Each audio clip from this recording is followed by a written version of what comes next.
Hey guys, this is Bruce, and welcome to another Convocourses podcast. And today it's going to be open topics. I'm just going to answer people's questions on TikTok, on YouTube, on Facebook, or wherever people ask me questions about getting into cybersecurity, doing security compliance, getting into IT, making six figures. Whatever your questions are, I'm here for you. I've been in this industry for many, many years. I know a lot about how to get in this industry, how to level up in this industry.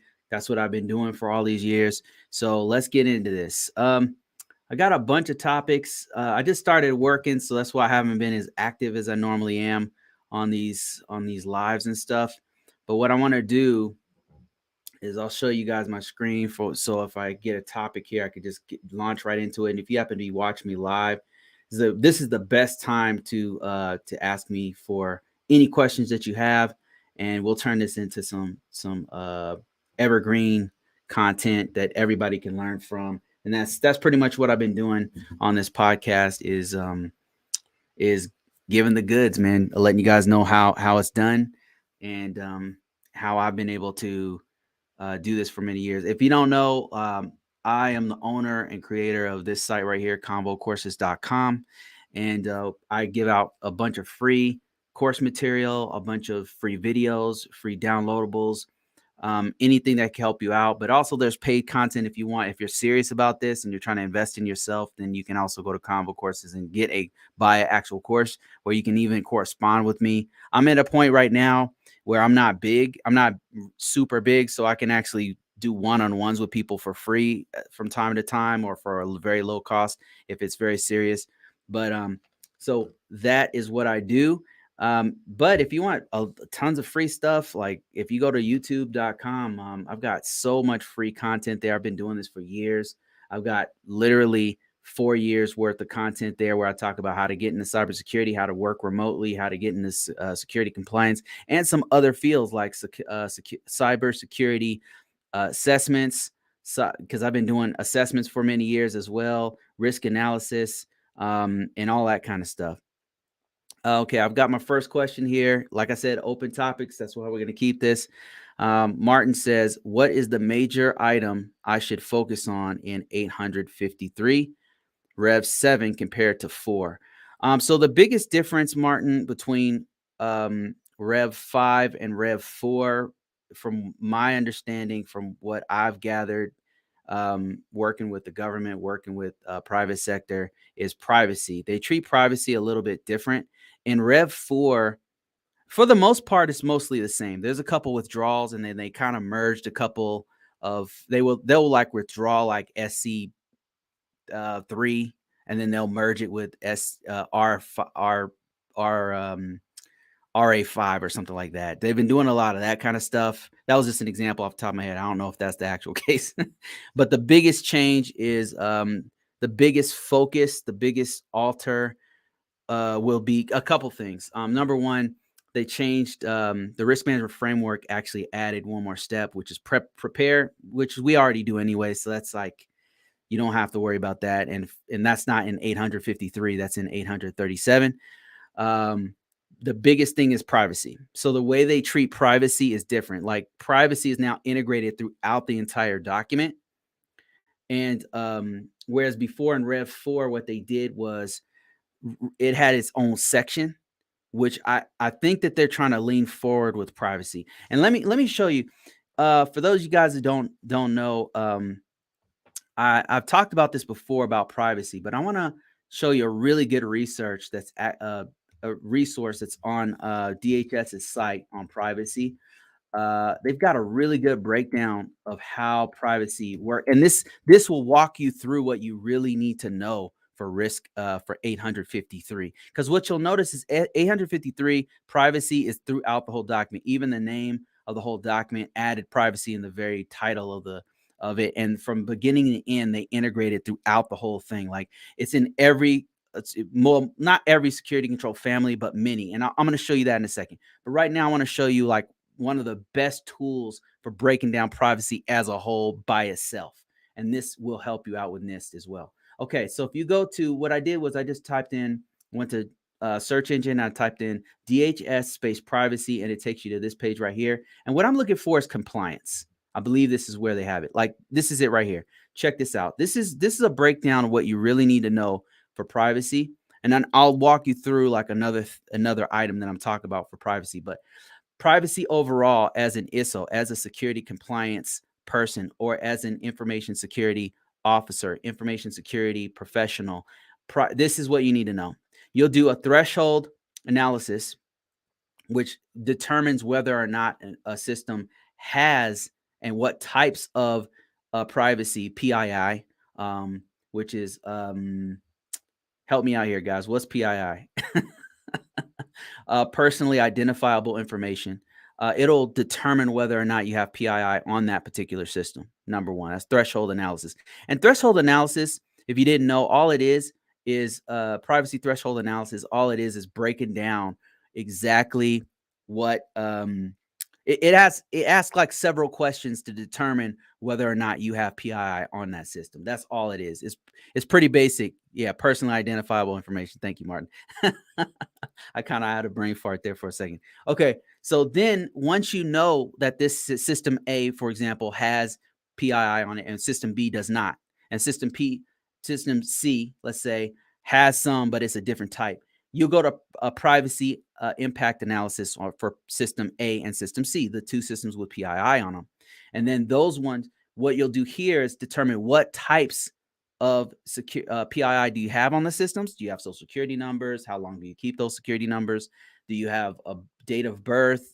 Do you have all kinds of PII? What kind do you have? And at what level of protection do we need to use for that system? That's what the privacy impact analysis is going to do. What is the impact to our organization because this system has PII on it? And then the other one is a system of record notice, or a SORN. And this one isn't this. You don't have to do this for every system. This is for organizations that have a publicly facing system where it's collecting users' information, and they have to put like a public notice saying, hey, we're collecting your information. Here's what we're doing with your personally identifiable information. And oh, by the way, if you want to change something, if you want to fix something, here's how to contact us. It's like a notice to the public saying, here's what we're doing, and here's how you can interact with your own information. So these are the main steps that you're going to do for any kind of privacy information. Now, let me show you in the actual NIST 800 what I'm talking about when I say it's integrated throughout the whole document. Let me actually find the resource that you need to go through. And if you want to follow along, I'm on the search engine and I'm typing NIST security controls, and I don't know if you guys will have to see the same thing I'm seeing here, but what I'm doing is looking for all the control families here. So all I did was type in NIST security controls. It's going to take you to one of the top search results is going to be csrc.nist.gov, and I'm in Rev 5 for 800-53. I'm looking for, they've got a really great breakdown that's on the website itself that I'm looking for. I really prefer that one to the actual document. I can use the document, but there's a better one that I like to use. Man, what is that site? Let me see if I can find it directly from here. Actually, I think I have it linked here. Let me see. Framework. Nope, that's not it. Let me see if it's this one. Bear with me, guys. I'm trying to find the actual site that has a breakdown of it all. Here it is right here.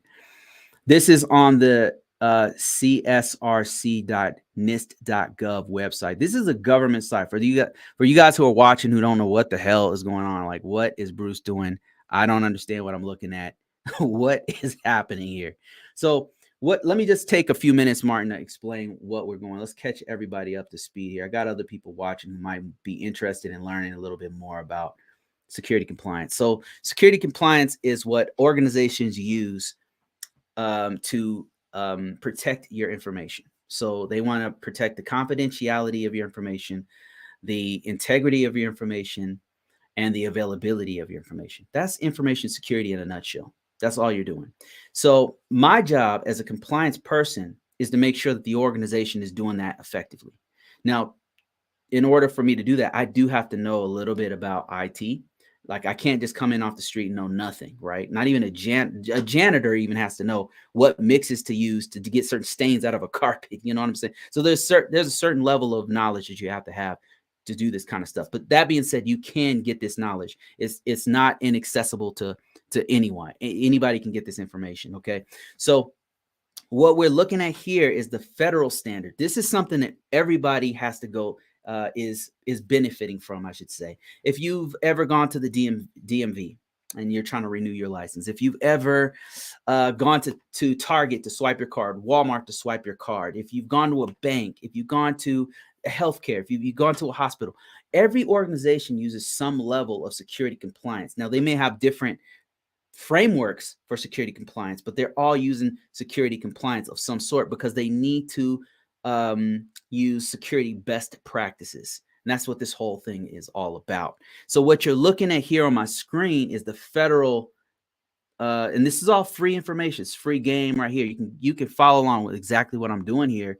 But this right here is the federal standards that has all the security control families, which addresses each one of the best security practices to protect your organization. Whenever you hear about some of those hacks out there in the real world, whenever you hear about, oh, this organization got hacked, or this organization has some sort of ransomware, the hacker got away with $1 million, stuff like that, more than likely the organization was not doing one or more of these security control families. Now, what Martin is asking me is how does privacy, where does privacy come into play? So his exact question was, what are the major items I should look for in this right here, in this set of security controls, which is known as 800-53 revision 5, because they went from 4 revision recently, revision 4 to revision 5, and that's what you're looking at right here. As a matter of fact, if you go to this website right here, this has the most, I mean, anything that they update will go here in SP 853B, because this has stuff that the actual document that they released a year ago, it has stuff that's not even in the document. So it's very updated. Anyway, so let me show you what we're talking about. What they did with revision 5, and you can see here they have 5.1, but what they've done with this one is they integrated privacy controls throughout each one. So if I choose any one of these, they'll typically have some breakdown of whether or not this control, for example, let's say AU controls is for audit logs. Like whenever somebody logs in, is tracking whoever's logging into that federal system. That's very important to protect your information, because you want to know who is touching that system. So if you look in here, you can see that they've integrated security controls throughout the whole document, which is a big difference between this standard, this revision, and the previous. That's one of the biggest ones. There's other changes, but you said the main focus, and I would say the main thing would be privacy. Now, we already talked about privacy threshold analysis and privacy impact assessments and the SORN. Those are the main things that you, as a security compliance person, needs to do. Like, those are the main things that you are going to have to do. But if you want to go into detail, if you're actually in this field and you're doing this on a regular basis, this is the stuff you need to know as far as the biggest difference. So Martin, I hope that answers your question. You can find the same stuff in the NIST 853. It'll have, each one will have a breakdown of, what you do, interpretation of the control, all that kind of stuff. But then on the side, you'll see privacy. It says, okay, how do you deal with privacy in AU? AU2, AU3. And so you can see here that not all of those are applicable to privacy. There's only a couple here that are applicable to privacy. Now, if you're interested in going a little bit deeper in this, if you're new to NIST 800, if you're new to all this stuff, I've got a book about this. I got to pay some bills real quick, so you'll excuse my desperate attempts at having sales. But I've got a book that breaks down everything that you need to know. And it also includes privacy. There's a section on privacy for each one of the control families. I don't go through, this book is light. It's light. It goes straight to the point. And it goes into each family, not every control, because there's over 1,000 controls. It goes to each family, and it actually addresses privacy in each one, all the ones that are relevant. So if you're interested in that, it's on Audible. You can actually read it, or you can listen to it. It's about a 3-hour listen. You can listen to it while you're in your car, while you're driving, all that kind of stuff. Or you can read it. If you're a reader, you can actually order the book. Actually have hard copies of the book. Like if you're interested in, here it is right here. You can order that. And I've got more books in that series coming out. So if you're interested in that, but if you're not, hey, I just gave you some free game and I told you a bunch of free resources that you can go interpret it yourself. And let's get into some more questions. Let me see. Somebody asked me let me just add this question to here. Now I've got some people watching me on TikTok. Let me answer this TikTok question. Brandon says, do you have in videos or training on Xacta? Oh, any. Do you have any videos or training on Xacta 360 usage? No, I do not have this. I get this question quite a bit, Brandon, and I wish I did have training on this. If anybody is interested in actually putting their training on Convocourses, contact me. If you want to contact me, it's contact at convocourses.com, and we'll coordinate. But I get this question mostly about eMASS. People are asking me, where can I get eMASS training? Because a lot of the government stuff is going on eMASS and Xacta. And the reason, okay, let me kind of put this into context for people who don't know what we're talking about with compliance. So these systems right here that we're discussing are, they are GRC systems. And it's basically like a database that all it does is track the security compliance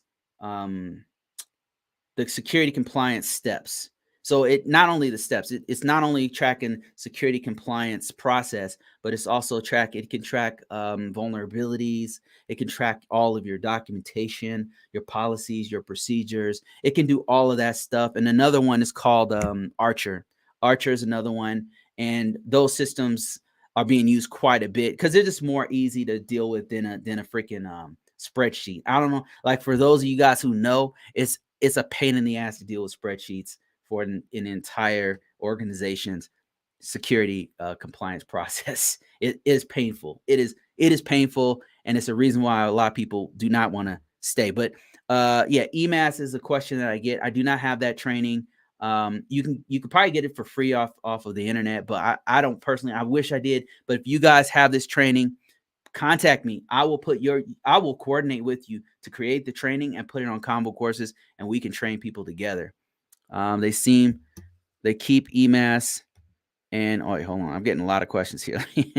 They keep eMASS and CSAM largely unavailable to the public. Yes, that's the reason why I can't teach it, because eMASS itself is not available to anybody unless you have some sort of unless you have some sort of access to a government system, which I do not. And even if I did, I wouldn't be able to share that. I don't believe I'd be able to share that to teach it. That'd be cool if I can get a contract to teach it. I almost did at one point, which is kind of crazy to say that, but I almost got a contract to actually teach directly to them. And eMASS came up. It always comes up. eMASS and Xacta and all the other ones. Okay, so I answered that question. Let me see. Somebody else had another question. Blessed by God says, what is the difference between an ISSO and a security analyst? Okay, awesome question. So now I've done both of these things before, so I can actually answer this question. It's always crazy when people ask me this question, and I'm going to tell you my interpretation, and then I'm going to show you a little bit more information on like where the industry, how the industry defines these two things. So first of all, an ISSO is an information system security officer. Typically, an ISSO is doing compliance type work. They're looking at documentation. They're making sure the organization is doing what they're supposed to do. It's a lot of meetings. It's sort of like a management type position. It's almost equivalent to like a program manager in the types of tasks that they do, because they're coordinating with all the stakeholders, all the people who have a vested interest in a given system, and making sure the organization's security posture is maintained. That means like making sure that the risk is low to the organization. Like if you have a vulnerability that just came out, an ISSO might go talk to the vulnerability management team and say, okay, what are we doing about this? When can you guys get this fixed? And then they would go report it to upper level management. And ISSO is typically talking to like all three tiers of an organization. They're talking to their C-level execs. They're talking to the managers, upper level managers, mid-level managers, and they're talking to the organization's first tier of defense, like the technical people, and in some cases they're even talking to the customers directly. So communication is super important, and a lot of emotional intelligence is necessary for an ISO.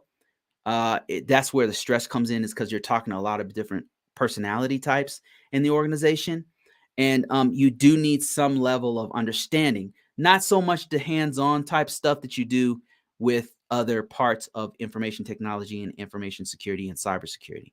So it's less hands-on, it's more cerebral, it's more contacting people and like that. Now, the difference between that and a security analyst, a cybersecurity analyst is typically somebody in a security operations center. Now, that being said, this is a very flexible term, and I'll show you what I mean in a second here when we go back to the screen. When I was a security compliance, cybersecurity analyst, I was in a security operations center, a SOC. And what we were looking for is security incidents. So we were part of the incident response team, in that we were trying to detect different anomalies on the network. So we would sit there, it would be like looking at code on the Matrix. You know, the movie The Matrix, where all the code's going across the screen. It felt like that, because we're looking at all the logs across the entire organization. We're looking at firewall rules that have been violated. We're looking at people who are misauthenticated throughout the organization. You're looking at endpoint device logs of somebody who tried to turn off a feature, a security feature on there. You're looking at people. You're looking at the DDoS attacks or denial of service attacks that are trying to come in. You're looking at everything throughout the whole organization, and you're sitting there and you're trying to determine which one of these items are legitimate. Like, because 99% of the stuff, 95% of the traffic is just noise. But you're looking for that one correlated bit of information that's going to be a security incident. Like an example of that would be like somebody tried to log into a server, an important server, and they did it 1,000 times in 3 seconds. Now, nobody can type that fast, so that should give you some indication that something is wrong. And you have tools in place like Splunk, like intrusion protection systems and intrusion detection systems and Nmap and all kinds of tools that are parsing the logs and breaking them down and giving you some idea of what of a possible security incidents. And if you find a security incident, you'll go through reporting of handling that incident handling. So that is the main difference between an ISO and a cybersecurity analyst. An ISO is more like a compliance type person, a GRC type person who's making sure the organization's overall risks is lowered. And a cybersecurity analyst is somebody who's analyzing the data that's coming through a network. So that's the biggest difference. That being said, an organization can name a title whatever they want. They can call an ISO a cybersecurity analyst and an analyst an ISO. Like, I've seen all kinds. I've done both. I've been in an organization where I'm an ISO, but I'm also doing a little bit of security analyst work because I knew how to do a SIEM. So they were like, hey, do this SIEM over here, do this ArcSite. So put this ArcSite, analyze the data on this ArcSite, fix this ArcSite system. So I'm doing like 3 different things, you know. So but those are the main difference when an analyst has to use more problem solving skill, because they're going to see things that maybe nobody in the organization has seen. You're going to see 0-day exploits. Like, you have to come with a lot more technical knowledge, because you're going to have to interpret stuff that is not normal. Whereas an ISO, it's a fixed bit of information that you need to know. You have to know laws, regulations, and those don't change as much. So it's more of an evergreen type of knowledge base that you need to have. Now, you do need to know, like, when new cloud technology comes in or blockchain technology or something like that, you got to read up on that stuff. You do have to have some knowledge of IT, but it's not as hands-on as, say, an analyst might be. So I hope that answers your question. That was a great question, by the way. I really appreciate those questions. I've got a few more questions. Thank you guys for asking these. Let me go back to, I said I was going to show you the screen to kind of give you a little bit more of an insight, but let me see if I got any more questions here. How can I contact you beyond this live? Okay, if you want to contact me beyond this live, what you want to do is there's a couple ways. YouTube is probably the best way to contact me. But if you type contact at convocourses.com, you can contact me that way directly. I'm not doing any one-on-ones as much anymore. I have a job now, so I have to, my time is not, I don't have the time to do this kind of stuff one-on-one wise. But if you want to contact me, go to contact at convocourses.com. I might be able to help you real quick, or direct you to one of my own courses or somebody else's course that I think is really good, which I do from time to time, or other free resources that are out there, paid resources. But I wanted to show you guys what I meant was about some of the issues that you have with like the naming conventions of jobs. And how do you share this? Okay, there we go. Let me show you what I mean. So if I go here and I go to, you can follow along with me. If I go to Indeed, you can do this with Dice, Monster, LinkedIn, whatever. But I'm on Indeed.com and I'm showing you like what I mean by job title. So if we type in cyber security, and I'll go to the next question after this. I just want to follow up with what I was saying here. Security analyst. So let's just go to the first one here that we see. Cyber intelligence analyst. Pretty good pay. These guys are typically a little bit more technical than your average ISSO. A little bit more hands-on. And in this particular case, they're asking for SCI clearance, a TS SCI, and you have to be a U.S. citizen for that. But let's look at like the types of roles. What are they actually doing is what I'm interested in. See if we can find it. They have the location here. Not really going into details about what they need to do, which is annoying. I hate when jobs do this. Okay, that's useless. They're not telling me what you need to do. So let's go to the next one here. Cybersecurity analyst. Pretty good pay again. Full job. Okay, responsibilities. Here's something.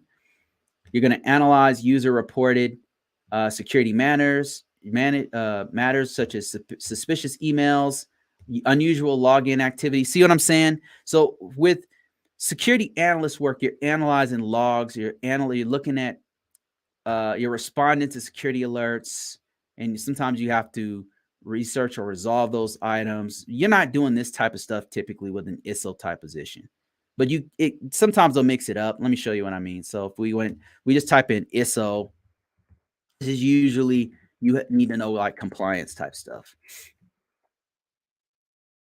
And here's another ISSO position. Let's look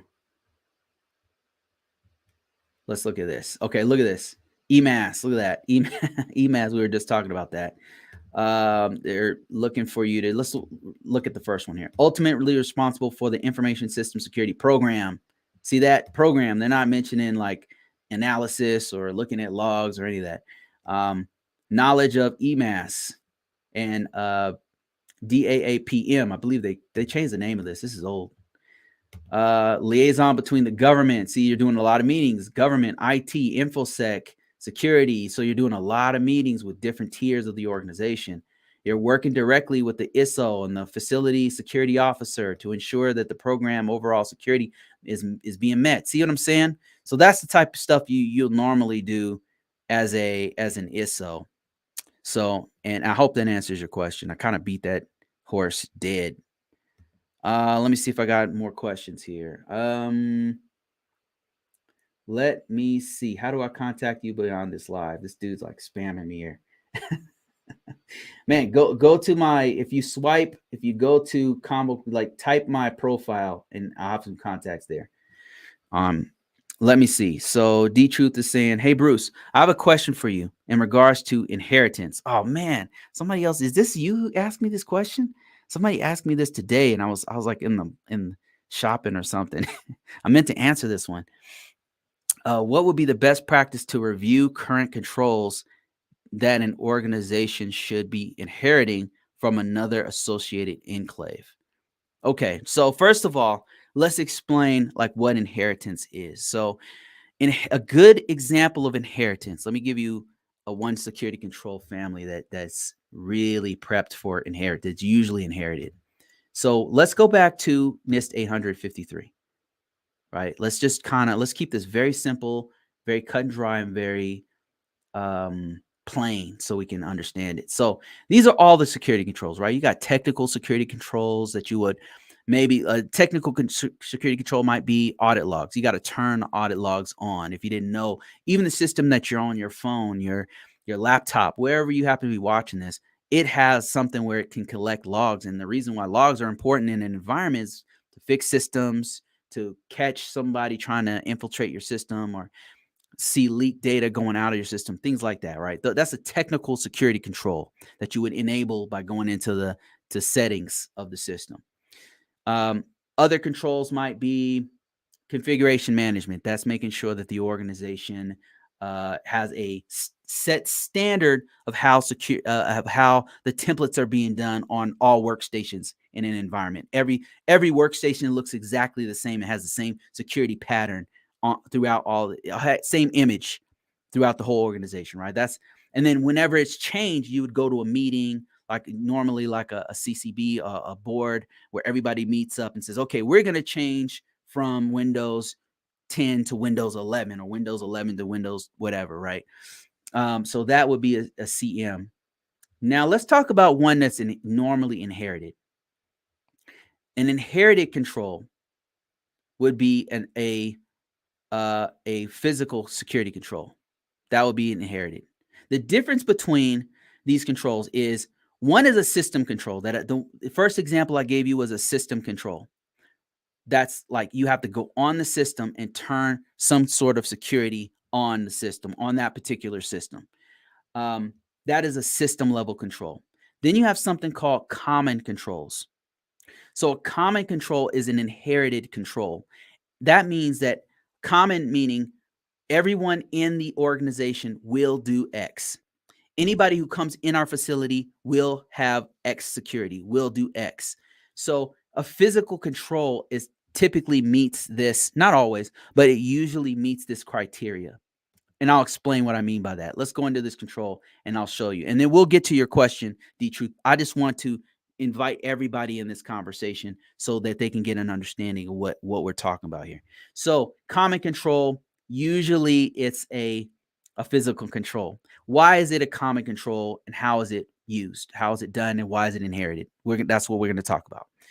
Okay, so the reason why it's a common control is because everyone who comes in the facility is beholden to the physical security controls. So if you come into the facility, you can't bring your own personal laptop into the facility. That's one thing that you might have, an organization might have as a rule. Another thing is in the facility, all systems, all mission essential systems have to be locked in an environment that only authorized personnel can access. A good example of that would be like a restricted area. So all those systems in there are beholden to a common control for protecting the physical security of that control. So that one would be PE3, physical control access. See that one right there, PE3. So this is a common control. It's inherited by every system that is in that office. Any systems that's in the rack of servers that's in that restricted area will have a control of physical access so that it's protected by, of course, a door, and like a key card system maybe, or a locking mechanism that only authorized people can have to come in that facility. So that is an inherited control. It's in every system that comes in there is inheriting that particular physical control. Now, this isn't just physical controls. You can have inherited and common controls. Common controls are inherited. So we'll refer to them as common controls.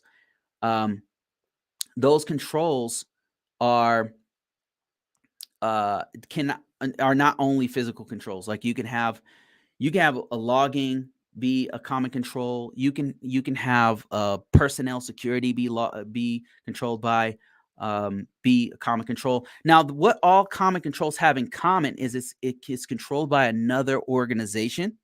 A whole other organization or body or department within your organization is controlling that. And those are typically called a common control provider. And this is how we get into this question here.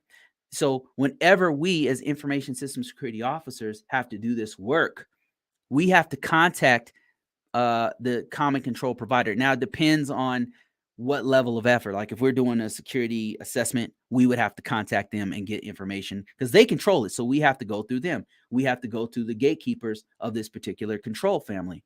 So let me see. Your question was, so now that we have some idea of the difference between a normal technical security control and a common control, now let's answer this question. Okay, I have a question in regards to inheritance.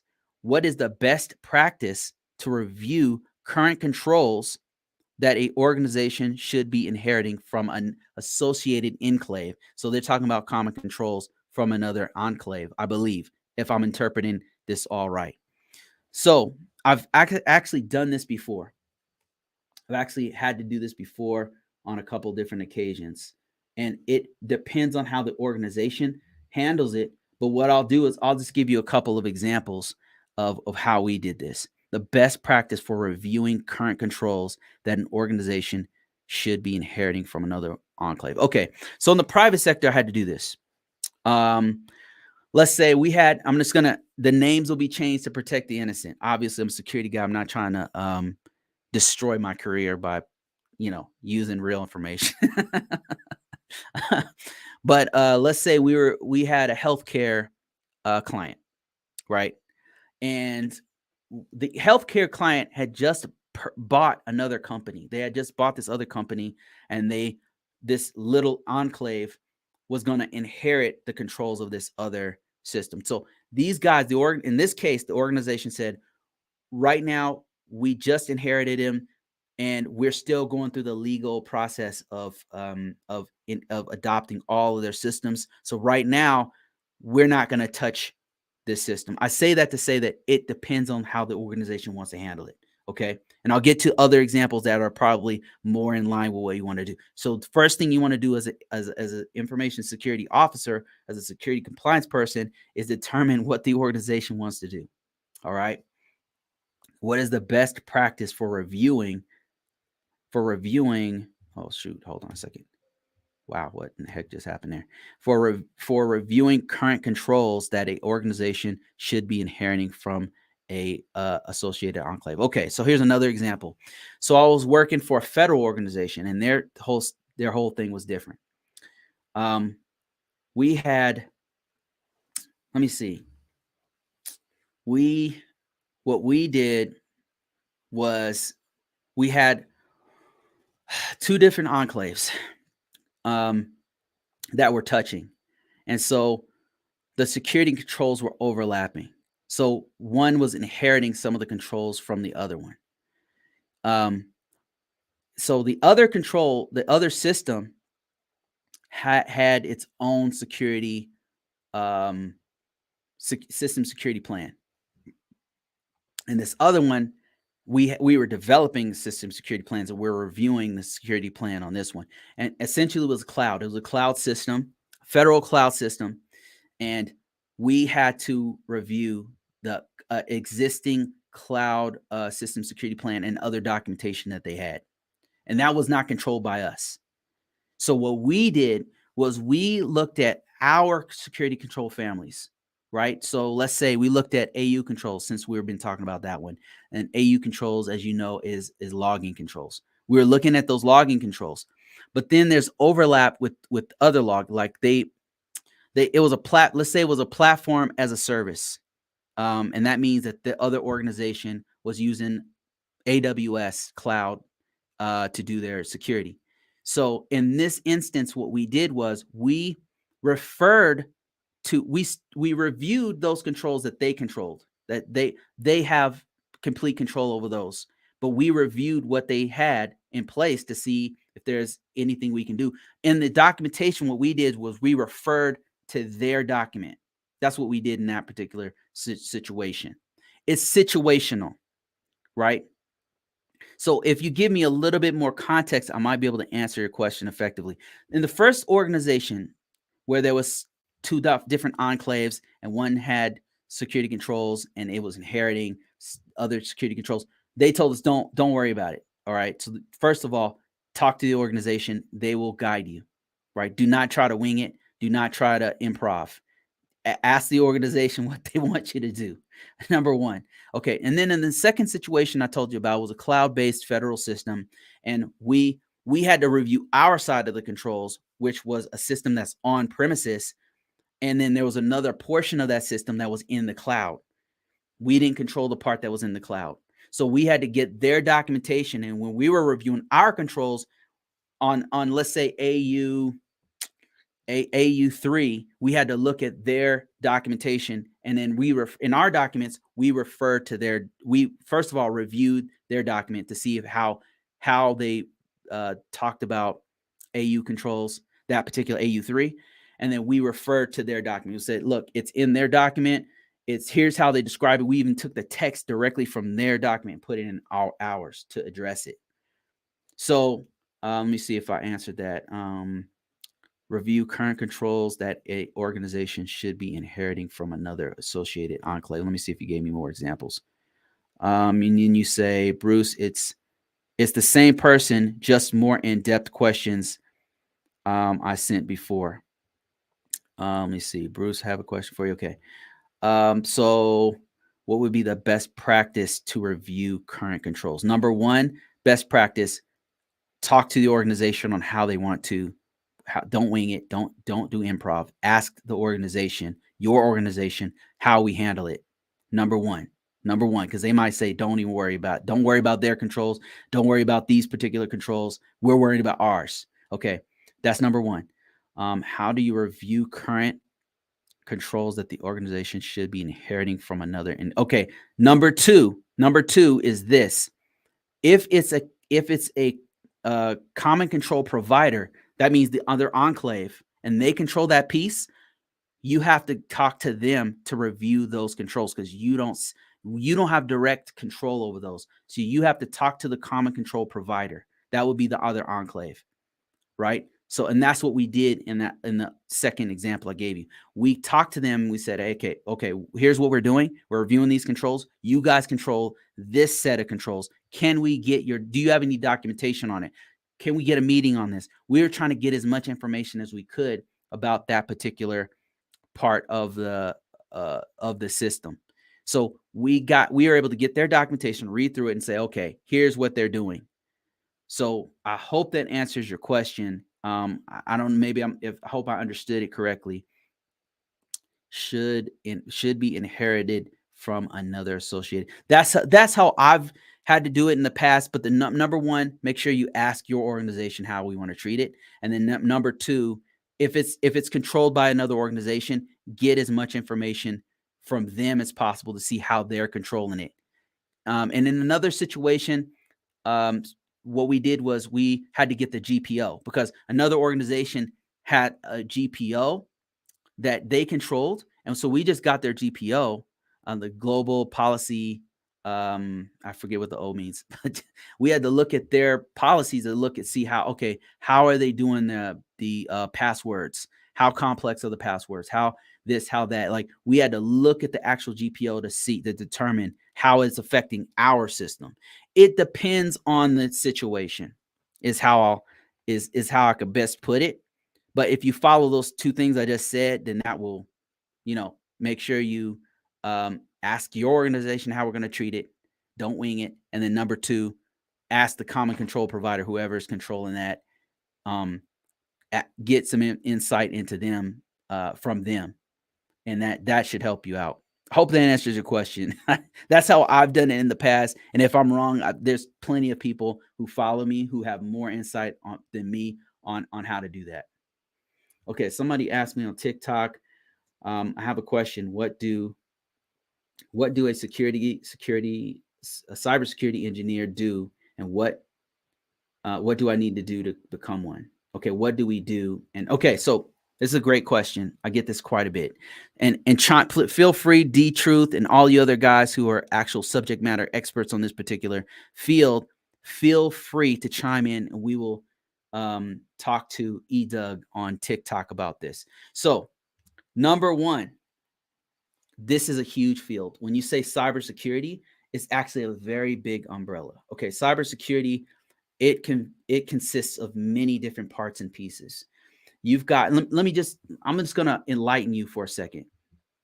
And this is a good thing, by the way, Doug, because it's not all hacking. That's a big misconception. It's the coolest thing out there. And that's why on TikTok, on YouTube, the top guys you'll notice are all like hackers, are people developing from scratch cybersecurity standards or whatever, right? It's not all like that. It's not all like that. Let me just enlighten you on that. I'm gonna put you up on some serious game, okay? I'm gonna start off with something called red teaming. This is typically what you think of as a cybersecurity person. So let me switch screens here. And feel free, all you old heads out there who are already in this field, to enlighten us, give us more information and insight. Give me I want to hear your insight into all of this. So here's this is what we call red teaming right here. This is like offensive security. This is like your hackers, your people attacking networks, and they have to be very, very technical. They have to really know what they're doing. They're very sharp. They're very creative. These guys are like the pilots of IT, of cybersecurity. Everybody wants to be these guys, but it's very, very difficult. It's one of the tops of the food chain. But once I describe this, you'll see that there's many tops of the food chain here in cybersecurity, because it's a very broad field. This is typically what you think of when you think cybersecurity, hacking. And then you got blue team. We'll talk about purple team in a minute. It'll make more sense if I talk about blue team first. Blue team is the guys who defend. These are the people who track data. They do threat hunting. They remove malware. It's cybersecurity analyst work. People who are looking at the code in the matrix, looking at all of the data coming across the line, all that kind of stuff. Purple team is a collaborative effort. It's a combination of both.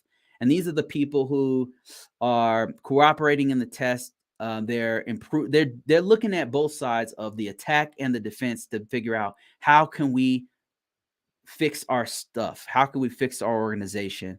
And like, they do vulnerability scanning, and they integrate all of their information that they gathered from the actual reports to make their system better. Now, I introduced you to 3 different parts of cybersecurity: red team, who are offensive security; blue team, defensive; and then a combination of the two. But let me just kind of expand this out.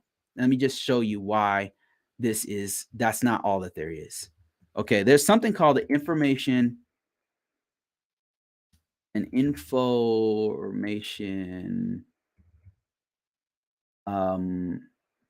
color wheel, information security wheel. Let me show you a little bit more. Okay, here's more. Oh man, let me see if I can get a good one here. Okay, here we go. Here we go. This is a pretty good example. I'm going to expand this. This is going to expand out even further as we go. Okay, you already talked about red team. We talked about blue team. So you have an idea of what those two is. It's attackers and defenders, and the purple team is a combination of the two. Well, you also have yellow team. Yellow team is people like code builders, right? And this is arbitrary stuff. I'm just trying to give you an example of different parts of the organization. You got orange team. These are people who tweak code based on the knowledge from the attacks. And then you've got green, people who are there are builders. They're in between yellow and blue. You see the kind of color scheme here.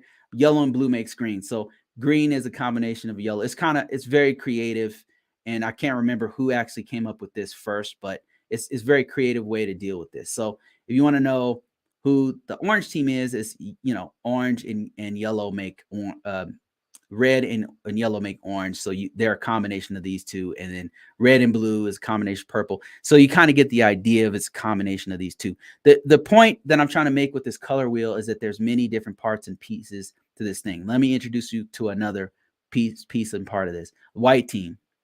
White team is governance, risk. This is risk, governance, risk, and compliance. that is the white team. These are the people who are setting up the attacks, gathering all the data. It's stuff that I do. It's security compliance. That is white team. Now, that is 4 or 5 different parts of cybersecurity that I just showed you. But let me show you a whole nother side of this. Let me see if you're following along. If you go to a search engine, you type in NICE, NICE workforce security paths. You'll see a site that breaks down all the security paths. And I'll show you another one too. This one's pretty in depth. These are all the jobs in cybersecurity. There's so many. There's some that are purely IT where you do some security stuff. There's some that are in Intel. There's also people who have to know mathematics, scientists who do this kind of stuff. Let me see if I can find there's a really good breakdown of all this stuff that I'm trying to get to that's much simpler to read, in my opinion. This site right here has so much going on that I wrote an entire book about it that I'll be releasing within the next 30 to 60 days. Nice. Okay, here we go. I think this is it. Okay, let me show you this. So the government has broken this down into these 7 areas: analysts, cybersecurity analysts, cybersecurity that collects and operates, cybersecurity that investigates, operate and maintain, oversee, and govern. The point is there's 7 different, completely different categories of this, but I want to give you a bird's eye view of a few to show you how versatile and how expansive this is. I'll start off with analyst. So analyst is one of the ones if you've been listening to me, one of the ones I talk about quite a bit. Cybersecurity analyst. This specific one is for Intel. So Intel has a whole breakdown of cybersecurity people who only look at data for the purpose of breaking into hackers. Hacker information comes in, and they got to figure out where this hacker comes from and all that kind of stuff. And they have to have people like linguists. So this is a language analyst. Now, you might be thinking, well, what is this doing in cybersecurity? Yeah, good question. Because cybersecurity is much broader than you think. They need all parts and pieces of this whole puzzle to make any of this stuff work. It's not just hackers. So you need linguists sometimes because code is written in Russian. It's written in Cyrillic. It's written in Chinese. The code it's written obviously in the programming language, Python or C or whatever, but the notes will be in some other language. Or there might be intel that's on the dark web that's written in another language, and they need a linguist to come in and interpret that. This linguist might have to know a little bit of something about cybersecurity. So if you happen to speak fluent Russian, if you happen to speak Chinese, if you happen to speak another language besides English, you might be able to go into this right here. And there's tons of cybersecurity jobs that require somebody who's bilingual. All right, now let me show you a whole different one right here. This one you might have heard of. Investigate. This is like forensics, digital forensics, like CSI, right? You have a CSI version of cybersecurity. You might have heard of this one before because it's all over, but these guys work for law enforcement, counterintelligence. They can work for foreign law enforcement agencies. They can work for international law enforcement agencies, and they can work for the U.S. government. Doing forensic stuff. And they do things like making sure, like, let's say you're in the crime division and you get a hard drive, and you've got to look into that hard drive to see what kinds of illegal activity was being done. And this hacker tried to delete their whole hard drive, but little did they know that you have a tool that can actually still retrieve the information that they tried to delete. That's where digital forensics comes in. So that's a whole nother aspect of cybersecurity. And then you have aspects of cybersecurity that aren't even that technical. Like, you got to know the basics of IT, but you're not doing a lot of hands-on stuff. Let me show you that one. There's a couple actually, but the one that I'm most familiar with is this one right here: govern, oversee, and govern. This is people who do security, cybersecurity management, and the jobs here are CompSec. CompSec guys don't really need to know a lot of technical stuff.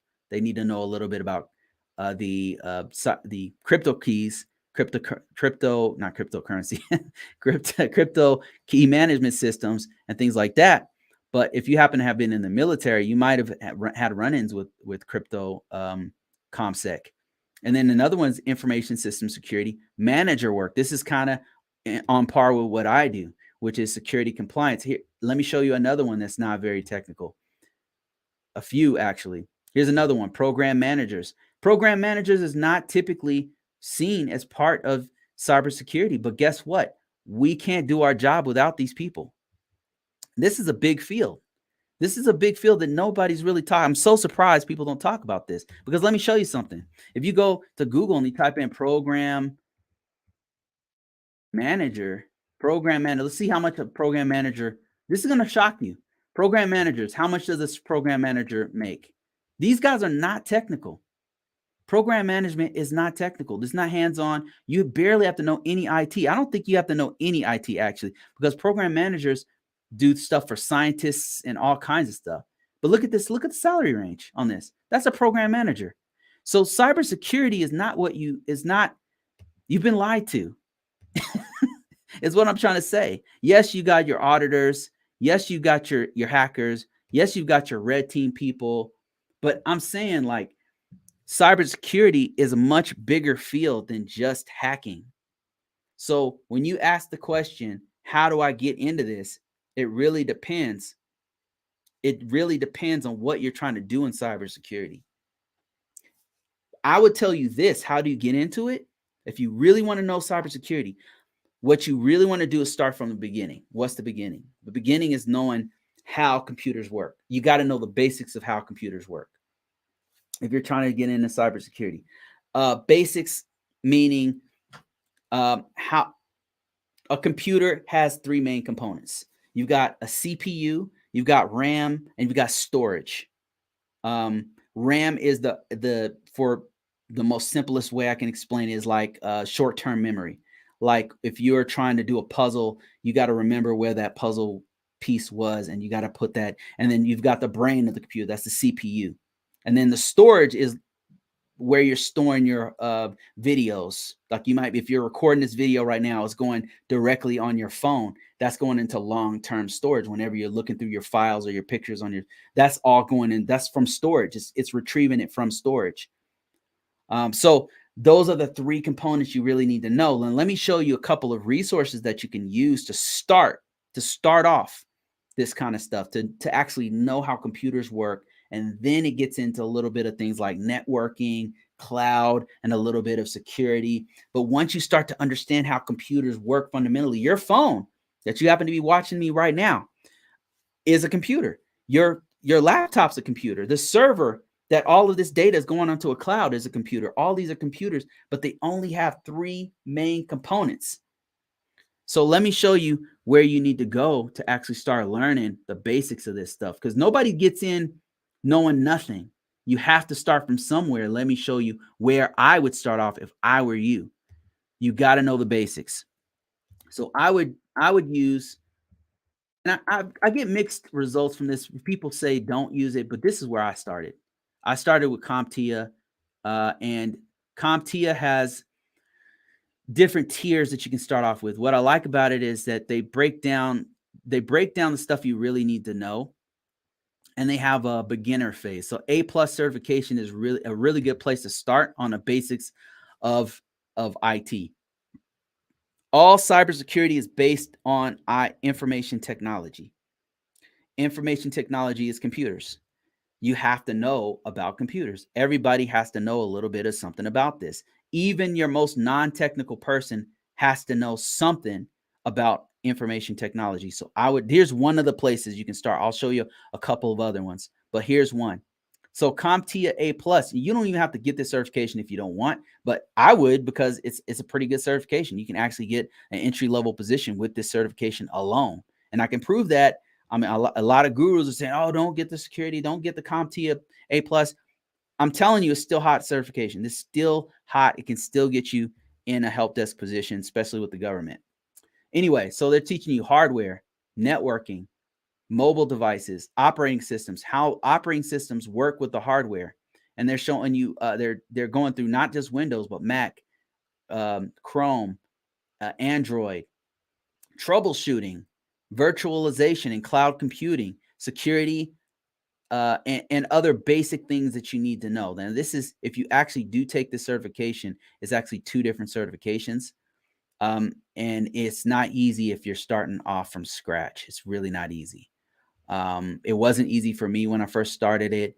But if you really don't know anything at all about IT, nothing at all, then what you probably want to start off is something even more fundamental, which is IT fundamentals. This tells you about the jargon. If you really have no idea, if you are a IT dummy, you don't know anything about it, you might even want to just start with this. And this certification will not get your foot in the door in a job, but but it's a great place to start to actually get to understand this stuff before you go to the A+ certification. So it's actually a cheap certification, but it's going to tell you the IT concepts and terminology, the infrastructure, software, applications, security, database fundamentals, software development, and a lot of the terms are really important because that's kind of a gotcha. That's what makes it really hard, is the terminology. Look at this. You don't need any prior experience to actually take this certification if you want it. This certification is not going to get you jobs like an A+ might, but it's a great place to start.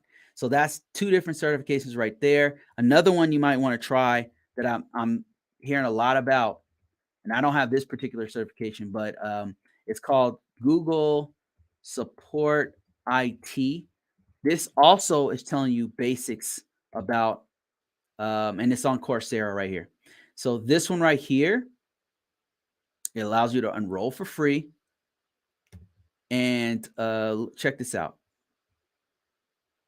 This certification is getting people jobs. This is one of those ones that's going to get you jobs. And there's tons of, look at all these people who've taken it. This can get you in the door, and so can A+. I would argue that A+ is better, but this one's the one that's hot right now that everybody's talking about. So this is another one that you should check out. If you're trying to get into this field, you got to start from somewhere. And one of the main places that you could start from is one of these certifications. You don't necessarily, I say all this to say, you don't necessarily have to go to a college. I know how it's really expensive to go to college, and some people can't afford it. If you can go to college, I would say that was the best course of action that you could do. If you can afford it, I would go to, if you have the time and the money and the energy to do it, I would go get a bachelor's degree in information technology or information systems security or information systems. And then as I'm working on my bachelor's degree, don't waste, I'm not going to say master's degree is a waste of time, but you can make $100,000 with a bachelor's degree. That's all I'm saying. A+ will get you on the job as of an entry level position.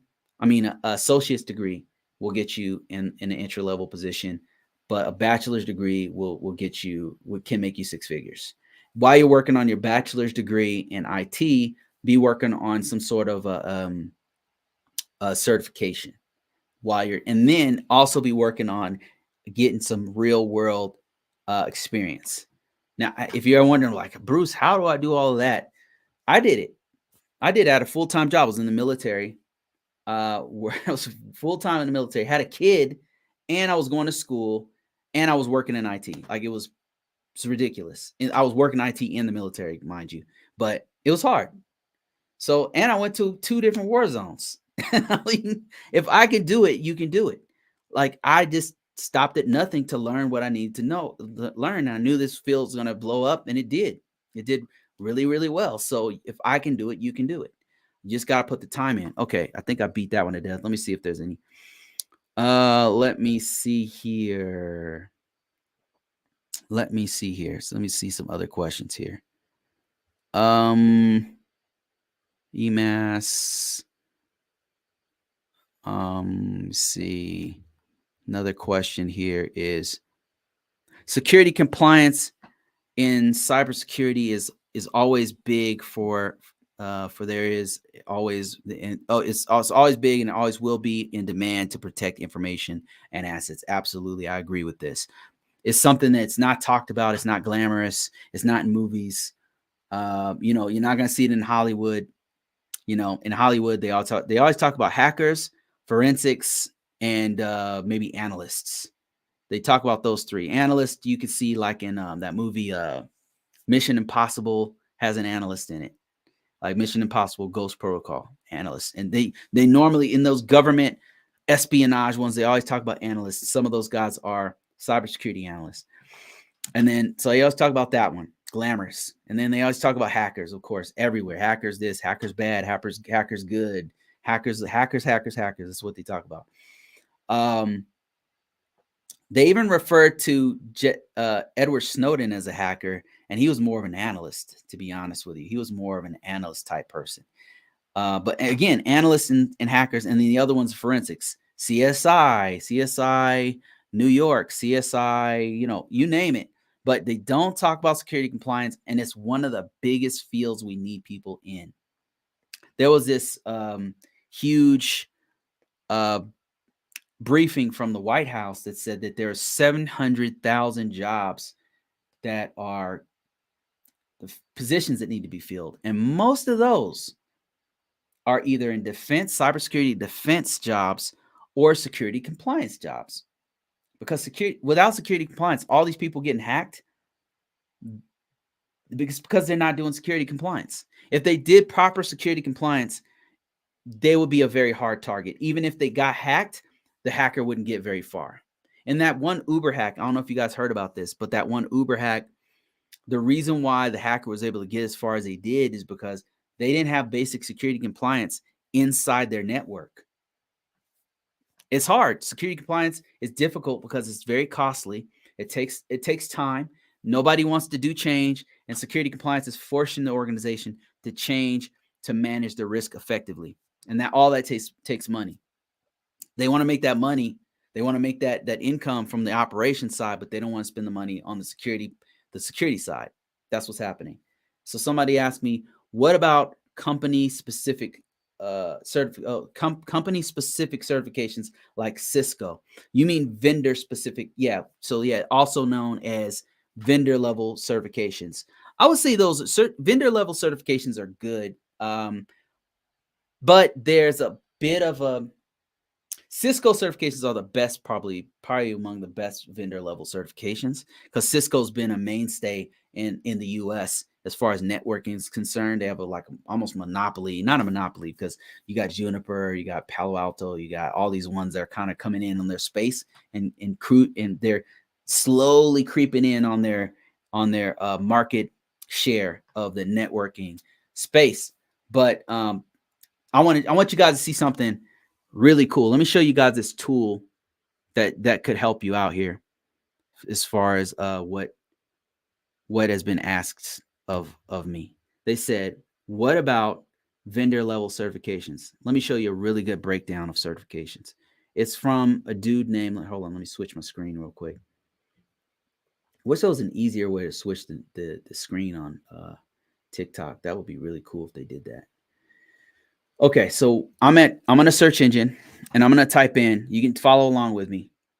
I'm going to type in security,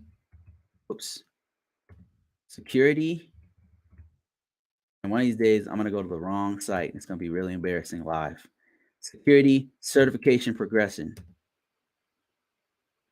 And this chart right here is going to be a site called pauljeremy.com. This is, I guess, a security dude who puts this site out, and I found it very, very useful. He should put some ads on here or something to make some money off this, because this is a really good tool.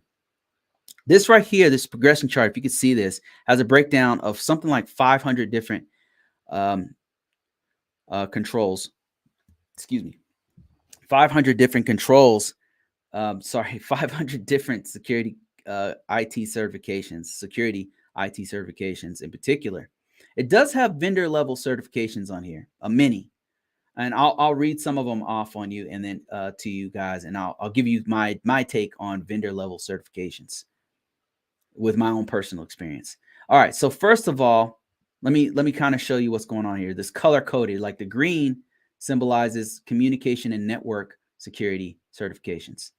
The orange is security architecture and engineering certification. So an example of this would be some of the SANS courses like GCSA, or what's a good one? What's a really good one that's popular? They've got A+ certification is a good one here. A+ that I just was talking about. MTSCF, and let me see if there's another good one here. MCSF, I believe that's a Microsoft certification. But a good one here is A+ certification. Then the black is security and risk management. A good one here would be the CAP, CISSM. What's another good one? Security Plus is a good one here. Then they have the purple, which is security assessment training. So a good certification here would be, these are, I think, a lot of vendor level certifications, if I'm not mistaken. A good one, there's no popular ones. Oh, CISA. Let me see. And then you've got over here the I don't know what color this is, orange, red. I guess this is red, maroon. Security operations. So this one would be OSCP, which is a popular hacking certification, and probably CEH is in here too, I imagine. GPEN is in here. So these are the different categories that he's broken it down into. And then if you read it from bottom to top, it's beginner, intermediate to expert. That's how you read this thing. And the difference between a vendor level cert, like a Cisco certification, and a industry agnostic certification is huge. And let me give you an example of two of these.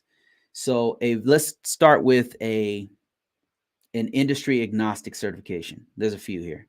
So these ones that are going across the screen here, the CISSP, the CASP, and let me see another one here, Security Plus. These are all vendor agnostic. That means they're not based off of they're not based off Cisco. They're not based off Microsoft. They're not based off of Splunk or choose your vendor.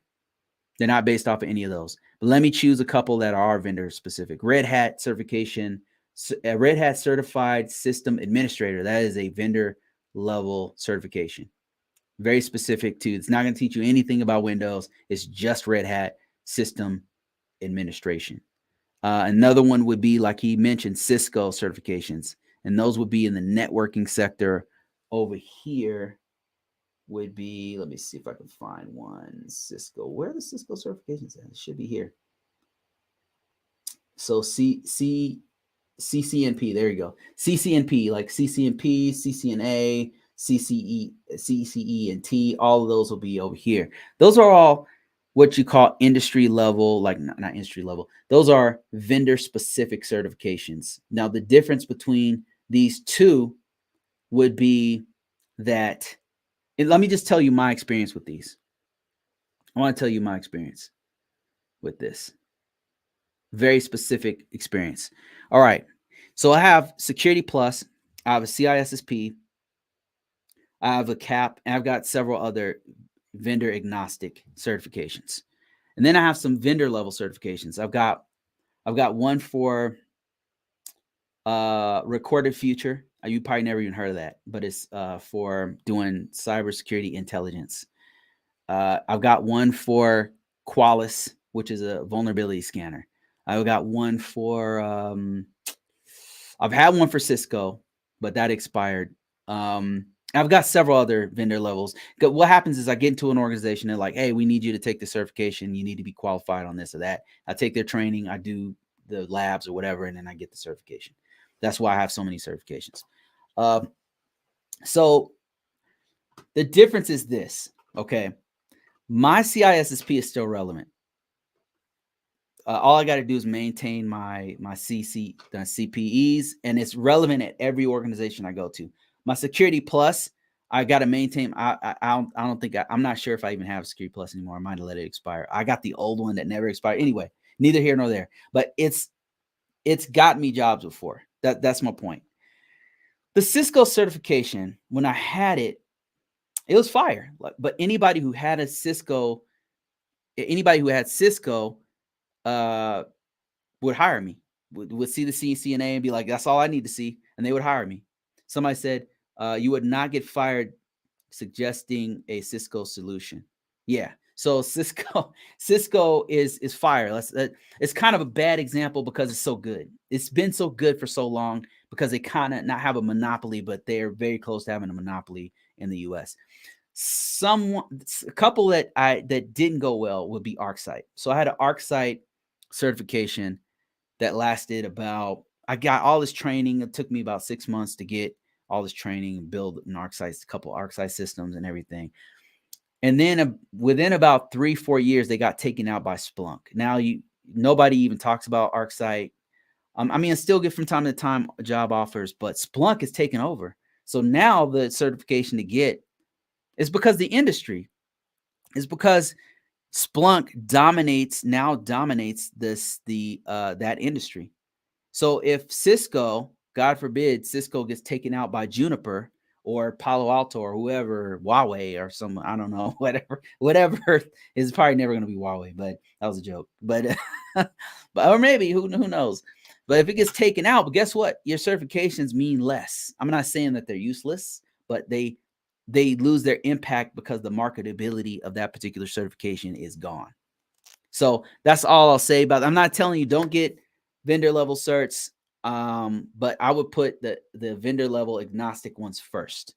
So that would be Security Plus, that'd be CISSP, that'd be not NIST Network Plus, but I don't know how good that one is for networking, to be honest with you. If you're gonna take networking in the US, it's dominated by 3 different ones: Juniper, Cisco, and probably Palo Alto. I'm probably missing like 3 or 4 before Palo Alto. But if you know those 3 in the US, then you'll be okay, I think.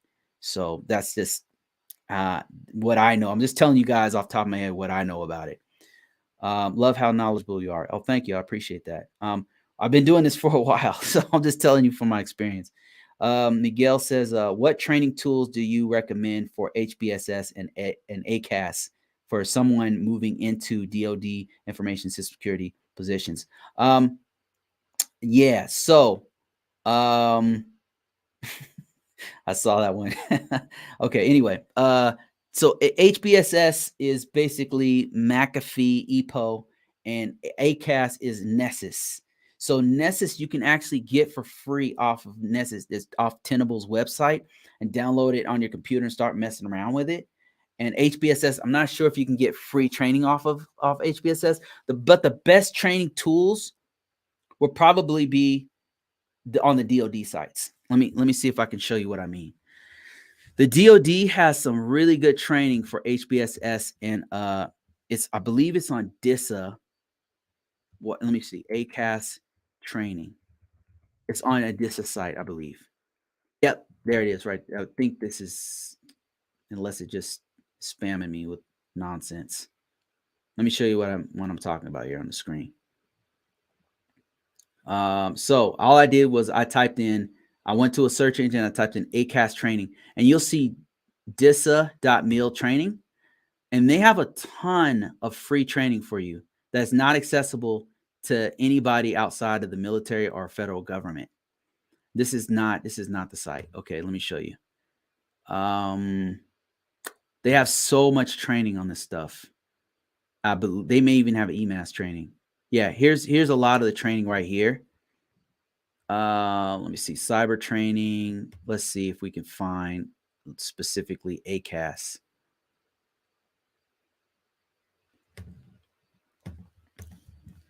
Let me see, ACAS.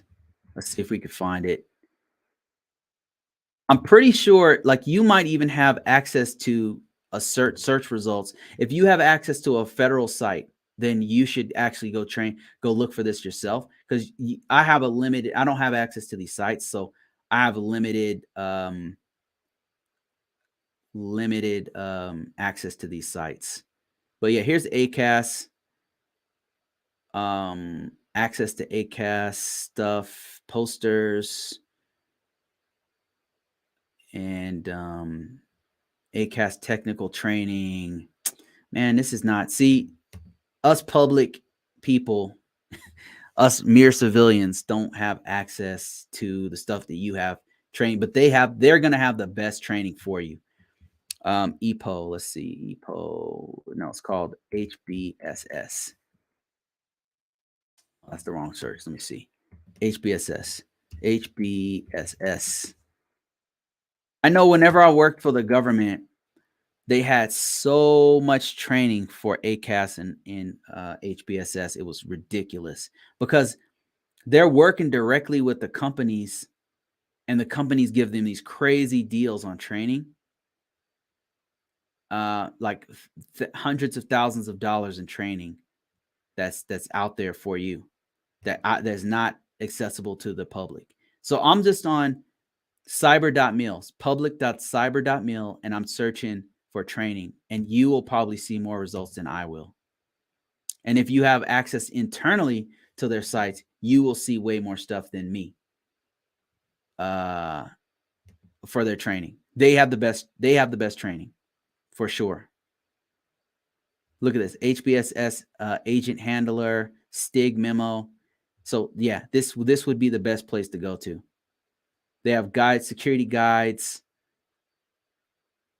everything, benchmarks, the SCAP documentation, everything is gonna. You have the best access to, especially if you're already in ISSO and you're working for the government. Man, you have so much training that I would take full advantage of it. But it's probably more than likely on your internal network. It's not going to be accessible to me, to the public. That being said, though, if you happen to be public, all he's talking about, ACAS is just Tenable. So if you go to Tenable Nessus, there's a free downloadable that you can get for I don't know, 14 days or something. You can download. What site is this? So the first site I was on, it's on public.cyber.mil. This site is Tenable, and you can get Nessus for free for like 7 days or something.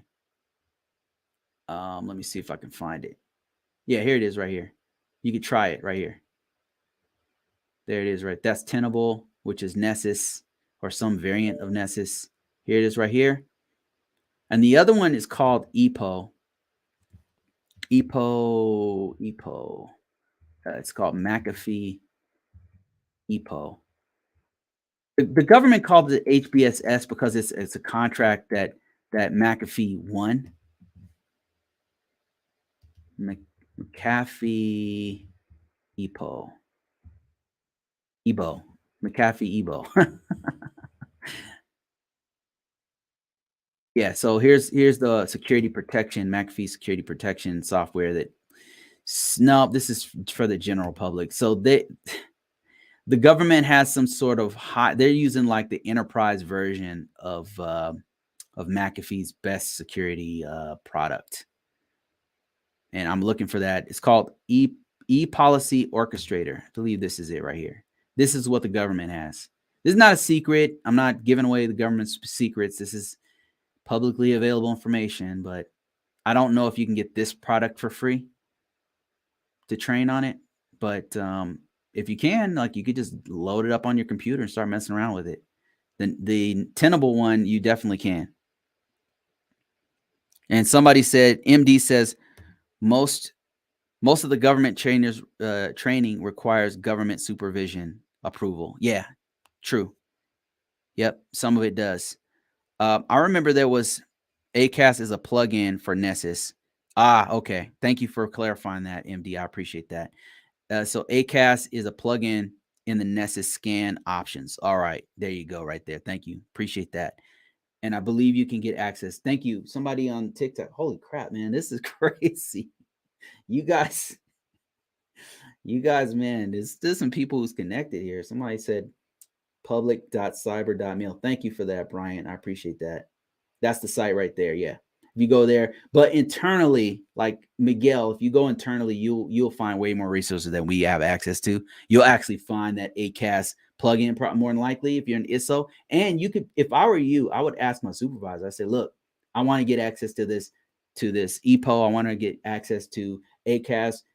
You know, I want to train on it, and he'll hook you up, because they want you to, the more you learn, like, they're hungry for people who want to learn, who want to get off TikTok for a little bit and actually learn some stuff, read some books. D-True says security compliance in cybersecurity is always okay. I already read that one. All right, so let me see here. Thank you guys for watching. I really appreciate everybody who's been on here. Somebody said Network Plus opens no doors. Let's verify that. I'm interested in that. Let's see if it opens up doors. Indeed, let's go to the handy dandy Indeed.com. You may be right about that. Let's see. I'm on Indeed.com, and what I do to look up marketability is do this. I do this. Watch this. If I type in CISSP, look how many jobs it comes up with. 18,000 jobs of people, of organizations, of employers who want you to have a CISSP.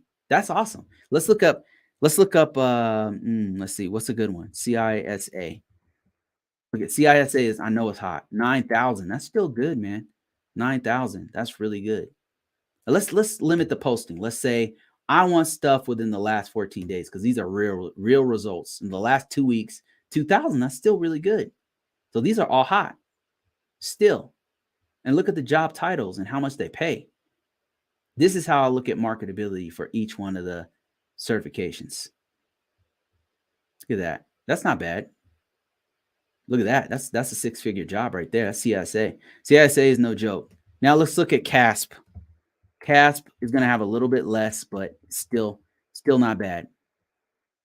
Okay, 1,000. That's still good. Okay, cybersecurity officer, principal. Now let's look at security plus, and then we'll do network plus. Security, CompTIA, security plus. Look at that. Search results already hot. So security plus, I already know is good. It's looking for, let me see what happened there. It's still looking for CISA. Okay, look at that. That's not bad. Help desk, ISSO, information system security officer, Linux. Look at that. Security plus is hot like fire. All right, now let's look at network plus. Let's verify what my man just said there. Network plus. And how many jobs are looking for network plus? Oh, there's some. Wait. Hold up. Oh, wait. Let me see. What? This job came up too for network plus?